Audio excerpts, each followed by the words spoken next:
अब आपको 3 तस्वीरें दिखाते हैं जिसमें विधानसभा की कार्यवाही देखी जा सकती है।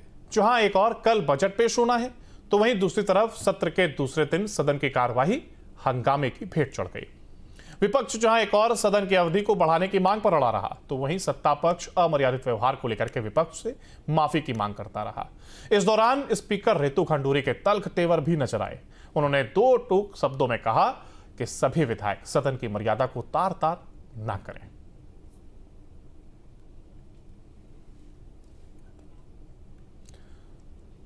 तो बजट के दूसरे दिन जहां हंगामेदार ये रहा, तो ये 3 तस्वीरों में आप समझ सकते हैं किस तरीके से सदन की कार्रवाई चल रही है। कल जहां धामी सरकार का बजट पेश होना है, तो वहीं इसके साथ ही बजट सत्र का दूसरे दिन हंगामा देखने को मिला और तमाम चीजों को लेकर के हंगामा किया गया। जहां एक और जो सदन है उसकी अवधि को बढ़ाने की मांग को लेकर के विपक्ष की ओर से हंगामा किया गया, तो वहीं सत्ता पक्ष से विपक्ष को माफी मांगने की अपील की गई। हालांकि इन सब के दौरान स्पीकर रितु खंडूरी के तल्ख तेवर भी देखने को मिले हैं और इसके साथ ही उन्होंने भाषा की मर्यादा बनाए रखने की अपील की है।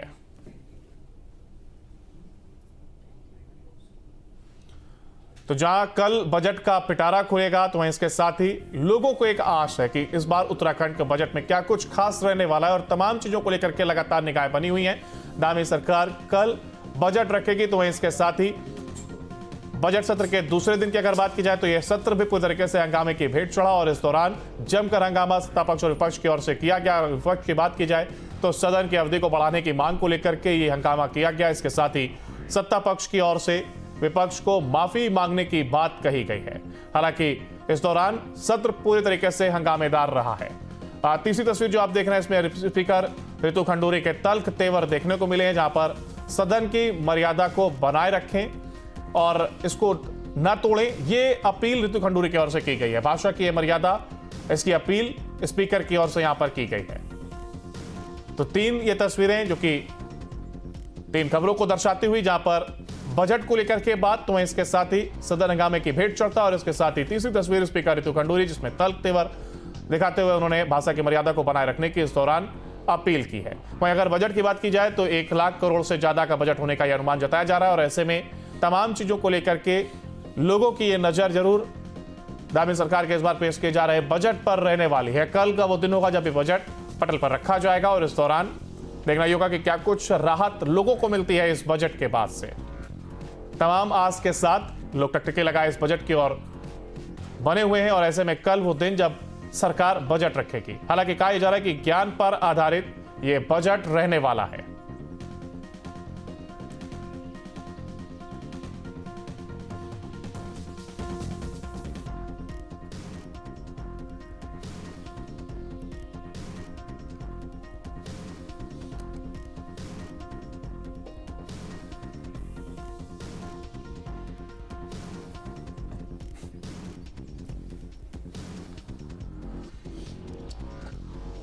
तो जहां बजट सत्र के दूसरे दिन यह हंगामा देखने को मिला है, तो वहीं इसके साथ ही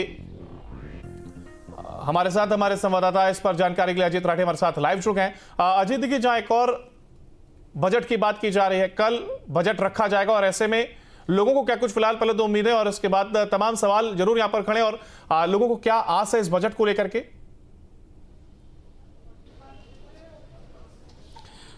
देखिए, आज भी दूसरा दिन था विधानसभा सत्र का और बजट सत्र है ये, आज दूसरा दिन था। तो आज दिन भर हंगामा हुआ, दिन भर विधानसभा की कार्रवाई बहुत व्यस्त रही। यहाँ पर जो पॉलिटिकल एक्टिविटी थी वो काफ़ी हुई और ये आज जो दिन भर हंगामा होता रहा सदन के भीतर और बाहर, इसकी पृष्ठभूमि कल ही तैयार हो गई थी जब पक्ष और विपक्ष के सदस्यों के बीच जो नोकझोंक हुई, उसमें सत्ता पक्ष का आरोप था कि जो विपक्ष के विधायक हैं मदन बिष्ट, उन्होंने वहाँ पर अश्लील शब्दों का या अमर्यादित शब्दों का प्रयोग किया है। उसी को लेकर जैसे ही आज दिन की शुरुआत हुई, तो सबसे पहले मंत्रिमंडल की बैठक हुई जिसमें एक सख्त भू कानून की जो एक बात कर रही थी सरकार, धामी सरकार पिछले 3 सालों से, कि हम एक सख्त भू कानून लाएंगे, तो उसका ड्राफ्ट जो है उसका विधेयक पारित किया गया। उसके बाद जैसे विधानसभा सत्र की शुरुआत हुई तो हंगामा शुरू हो गया। सत्ता पक्ष के विधायकों ने कल जिन्होंने असंसदीय भाषा का प्रयोग किया था, उनसे माफ़ी मांगने की एक प्रेशर डाला और वो प्रेशर टैक्टिक्स में दोनों पक्ष और सत्ता पक्ष दोनों भिड़ गए और इसके बाद रितु खंडूरी को बहुत सख्त अपना रुख अपनाना पड़ा और दोनों को नसीहत दी उन्होंने कि ये गरिमा से चलता है सदन और तक आप जो है अमर्यादित आचरण का यहाँ प्रयोग ना करें। इसके बाद चूंकि पूर्व प्रधानमंत्री मनमोहन सिंह उनका निधन हो गया था, उनकी शोक संवेदनाएं हुई। एक विधायक थे चंद्रशेखर हरिद्वार से, उनके निधन पर शोक प्रस्ताव आया और लगातार बाकी आगे चीज़ें बढ़ती गई। लेकिन आज का सबसे महत्वपूर्ण यही रहा कि कैबिनेट की बैठक में भू कानून मंजूर हुआ और विधानसभा दिन भर आज चली और इस समय हम विधानसभा परिसर में हैं या अभी भी विधानसभा की कार्रवाई चल रही है। अब कल 12:20 पर तकरीबन ये बजट टेबल्ड किया जाएगा और पिछली बार 89,000 करोड़ का बजट था, तो जैसा अनुमान है कि इस बार कुछ बढ़ाकर यानी 8 से 10% की बढ़ोतरी होगी, तो उसमें मतलब काफ़ी एक बड़ा उसका लेआउट प्लान बढ़ सकता है।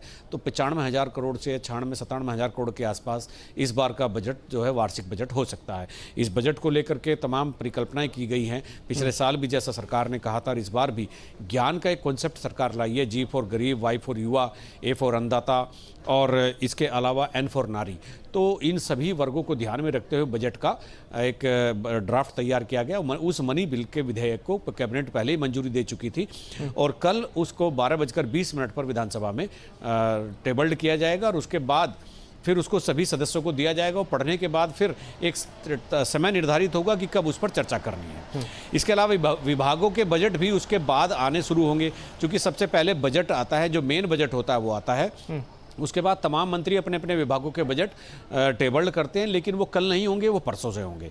तो कल तक का एजेंडा पहले से सेट है। कार्यमंत्रणा समिति ने 3 दिन का एक मसौदा तैयार किया था कि ये बिजनेस 3 दिन में, पहले 3 दिन में इस तरह से कार्रवाई होनी है। तो सबकी निगाहें कल बजट पर लगी हुई है, चाहे वो उद्यमी हो, चाहे किसान हो, चाहे मजदूर हो, चाहे युवा हो, चाहे महिलाएं हो।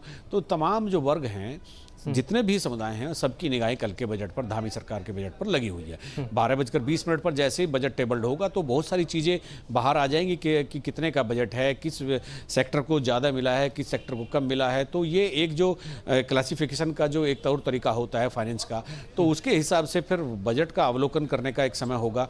तब पता चलेगा कि ये बजट जो सरकार लगातार दावा कर रही है कि सर्वांगीण विकास का बजट हम ज्ञान पर आधारित ला रहे हैं, तो जब वो मनी बिल टेबल्ड होगा उसके बाद ड्राफ्ट होगा, उसको पढ़ने के बाद अंदाजा होगा और वित्त विशेषज्ञों की जो एक विश्लेषणात्मक टिप्पणी आएगी, तो तब पता चलेगा कि किस वर्ग को कितना दिया गया है। जी, जिस तरीके से देखिए, एक बात तो साफ की गई कि ज्ञान आधारित ये बजट रहने वाला और जो डेफिनेशन ज्ञान की दी गई है, तो ऐसे में सभी वर्गों को साथ लेने की एक कोशिश जरूर यहां पर की गई, फिर चाहे वो युवा हो या फिर महिलाओं की अगर हम बात करें, सभी को साधने का ये प्रयास है। अगर लोगों की बात की जाए तो लोगों की क्या कुछ आकांक्षाएं हैं, क्या उनसे बात हो पाई है और वो क्या कुछ इस बजट को लेकर के चाहते हैं कि इस तरीके का बजट होना चाहिए? देखिए, हर बजट से पहले राज्य के लोगों की आकांक्षाएं और उनकी उम्मीदें रहती हैं और उस उम्मीदों के हिसाब से ही सरकार इस बार, जैसे बजट से पहले इन्होंने एक परिचर्चा की, लोगों से चर्चा की और जैसे कोई एक कम्युनिटी है, जैसे चैम्बर ऑफ कॉमर्स हैं, इंडस्ट्रियलिस्ट हैं, उन सबको बुलाया, उनसे बात की, जो बैंकिंग सेक्टर के लोग हैं उनसे बात की, जो एग्रीकल्चर से जुड़े हुए लोग हैं उनसे भी बात की, जो इंफ्रास्ट्रक्चर से जुड़े लोग हैं, रियल इस्टेट से जुड़े लोग हैं, उनसे भी बातचीत की। तो बातचीत के बाद एक मसौदा तैयार किया गया है, तो उसमें काफ़ी लोगों की जो आकांक्षाएं हैं उसमें शामिल करने का सरकार ने प्रयास तो किया ही होगा। लेकिन कल जब ये मनी बिल टेबल्ड होगा, उसके बाद जब उसके अंदर जो सेक्टर वाइज आप बजट का विश्लेषण करेंगे, तब स्थिति क्लियर होगी कि किस सेक्टर को कितना मिला है और क्या जो बातचीत हुई है उसको उसमें शामिल भी किया गया है कि नहीं। बिल्कुल, यानी स्थिति पूरी तरीके से स्पष्ट हो सके इसके लिए थोड़ा समय का इंतजार जरूर करना होगा। बहुत शुक्रिया आपका हमारे साथ जुड़ने के लिए और इस तमाम जानकारी को साझा करने के लिए। फिलहाल आगे बढ़ेंगे, जहां पर धामी कैबिनेट ने भू कानून को